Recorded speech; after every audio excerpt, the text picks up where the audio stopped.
Salut à vous, c'est Samuel, nouvelle review aujourd'hui. Nouvelle review, alors review un peu particulière, hein. Je vous avais dit qu'il n'y aurait pas que du produit officiel ou autre, il y aurait de temps en temps donc, du custom, du kit bash ou autre. Ici on est sur une figurine qui est ni un custom ni un kit bash, c'est une figurine qui a été proposée par un ami, pas personnel, que je connais dans la vie réelle mais que je fréquente sur Facebook en tout cas depuis de nombreuses années, qui est Kaplan BMX. Il a ouvert récemment une petite société qui s'appelle Rise Collectible et il fait pas mal de petits projets perso à une vingtaine d'exemplaires, dont celui-ci. C'est de la figurine qui est faite 100% à la main, donc pas de truc industriel, hein. Donc c'est des gars qui sont dans un garage, pour avoir déjà vu leur atelier, ils sont dans un garage, ils sont 4-5 et ils bossent plutôt proprement. Donc j'ai déjà eu comme figurine de chez Rise Collective Arrow que j'ai revendu, me lassant un peu de la figurine, et puis au final aujourd'hui je m'en mords les doigts parce que elle était quand même vachement belle et je regrette de l'avoir revendue. Donc j'ai vu qu'une certaine marque un peu lambda en sortait un récemment, donc je reprendrai je pense un Arrow pour pouvoir donc aller avec mon petit Flash que j'ai ici donc de mon sous les yeux. Donc le personnage qui va représenter Flash de la nouvelle série sortie en 2014, donc un remake, hein, du Flash d'origine DC Comics qu'on connaît, une série plutôt pas mal, j'accroche et je trouvais que c'était plus bien, le design du costume est intéressant et est très bien reproduit là par Rise Collective, donc on est vraiment sur quelque chose de très propre. Beaucoup de personnes l'ont vu dans mes vitrines et m'ont toujours demandé ouais, tu peux me montrer des photos ou autres de cette figurine, j'aimerais bien voir à quoi elle ressemble.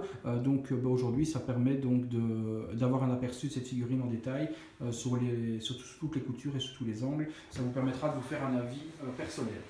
Alors, chose qui a été modifiée sur cette figurine, c'est au niveau du paint du HS. Alors, niveau de la cagoule, les tonnerres et autres, rien n'a été modifié, mais c'est surtout au niveau de la texture de la peau, tout ce qui est partie visage masqué.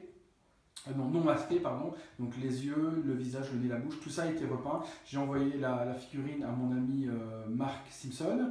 Salut Marc, je te salue, qui est une personne qui habite en Angleterre, qui est un painter de talent, c'est un peintre de talent au niveau retouche figurine ou au niveau peinture figurine.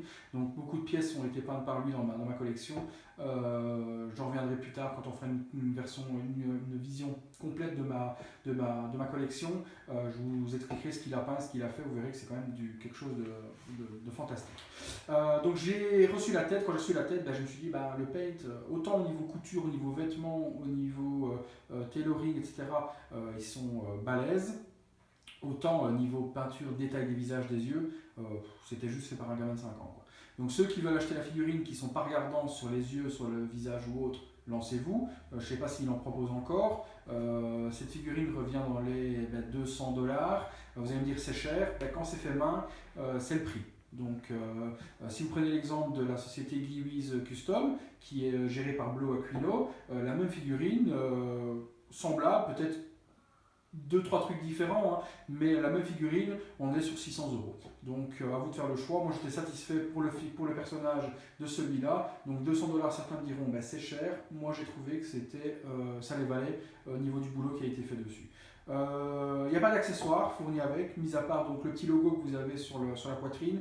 Il existe en 2 déclinaisons différentes quand on la commande. Moi je la voulais vraiment fidèle au film, avec le logo rouge, avec le centre rouge et le tonnerre jaune.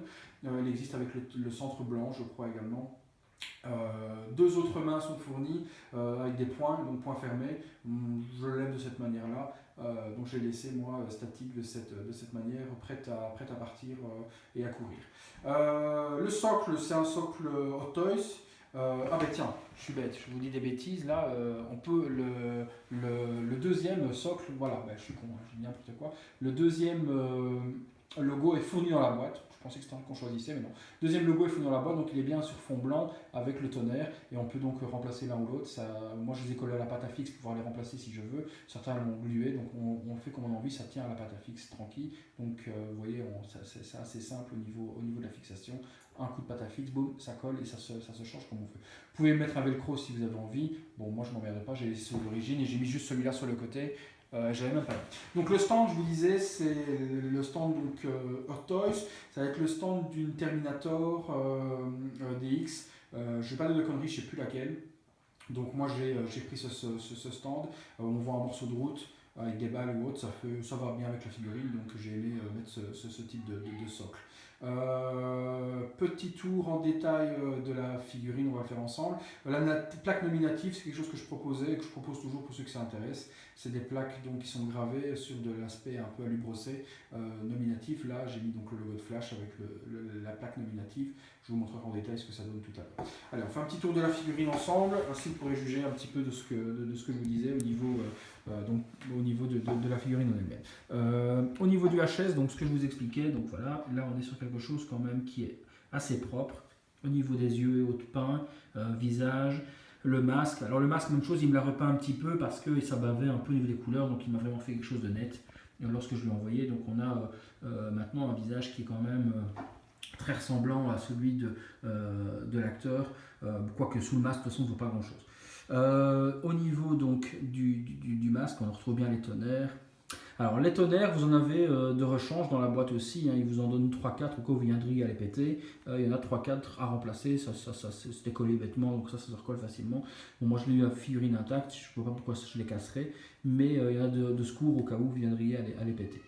Au niveau donc, du tailoring de la suite, hein, comme je vous disais, on est sûrement sur quelque chose de très propre, pas des coutures qui partent dans tous les sens, des différentes textures au niveau de la matière, on est sur du synthétique au niveau genre une espèce de pull, puis on est sur du cuir ici sur le côté, cuir pour la nuque. Le body c'est du body Knock-Off, hein, donc c'est un body classique qu'il a mis, mais bon je m'en moque, il fait bien l'affaire. On n'a pas besoin d'un body Hot Toys en dessous pour faire ce genre de choses. Les mains sont en résine, donc ça par contre fragile, c'est pas des mains en PVC, c'est des mains qui sont en résine, donc quand on les met au niveau des pegs, je vous dis tout est du custom et fait main, donc au niveau des pegs ça tient pas bien, même chose un petit peu de pâte à fixe, hop on enfile la main, ça tient nickel.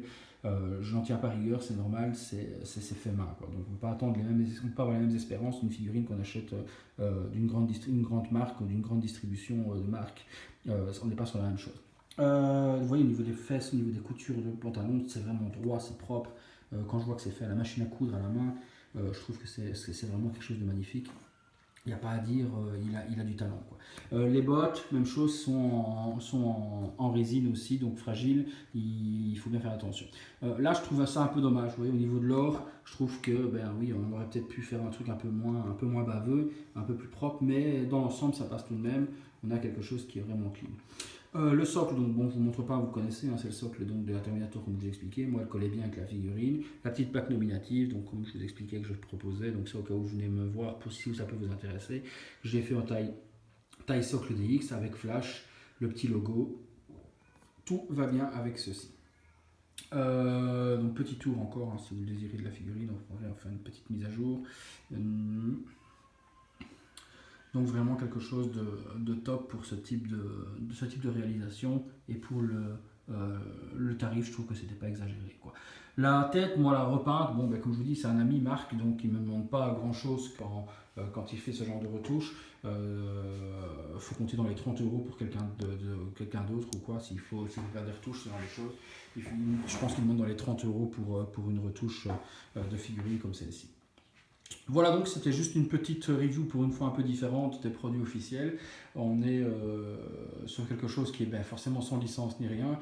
Ça lui permet de gagner sa vie, moi ça me fait plaisir au niveau de la figurine, donc pourquoi pas en profiter. Je vous laisse, je vous souhaite une bonne journée, je vous remercie d'avoir regardé la vidéo, et puis n'hésitez pas à me donner votre avis sur la figurine. A bientôt.